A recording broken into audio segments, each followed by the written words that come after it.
आणि आता नजर टाकूयात 9 मोठ्या बातम्यांवर न्यूज टॉप 9 मध्ये।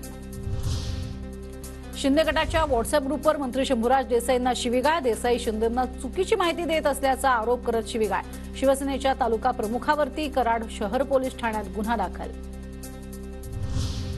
आगामी लोकसभा निवडणुकीसाठी भाजपच्या बैठकांचा धडाका। आज दिवसभर भाजपच्या 2 महत्त्वाच्या बैठका। भाजपच्या सर्व प्रवक्त्यांची आज सकाळी 11 वाजता बैठक तर दुपारी 12 वाजता भाजपच्या विविध सेलची बैठक। उद्या दिल्लीमध्ये मवियाची बैठक। लोकसभेच्या जागा वाटपाबाबत चर्चा होणार। नाना पटोले, अशोक चव्हाण, संजय राऊत, विनायक राऊत, सुप्रिया सुळे, जयंत पाटील उपस्थित असणार। मोदींच्या दौऱ्याचा आढावा घेण्यासाठी आज मुख्यमंत्री शिंदे नाशिक दौऱ्यावर। नाशिक युवा महोत्सवाचं पंतप्रधानांच्या हस्ते उद्घाटन होणार। कोरेगाव भीमा आयोगासमोर प्रकाश आंबेडकरांची आज पुन्हा उलट तपासणी। आंबेडकरांसह इतर काही जणांची देखील उलट तपासणी होण्याची शक्यता।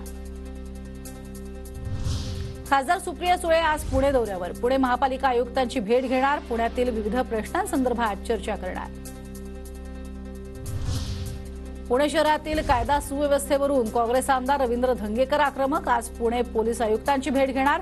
क्राईम रेट कमी करण्यासाठी पोलिसांना निवेदन देणार। दुष्काळग्रस्तांना आर्थिक मदत कधी? आमदार रवींद्र धंगेकरांची मुख्यमंत्र्यांना पत्राद्वारे विचारणा। मदत देण्याची कार्यवाही तात्काळ करण्याची मागणी। खासदार श्रीकांत शिंदे यांना संसद रत्न पुरस्कार जाहीर। श्रीकांत शिंदेंचा 17व्या लोकसभेतील कामगिरीचा गौरव तर सर्वोत्कृष्ट 5 सदस्यांमध्ये समावेश।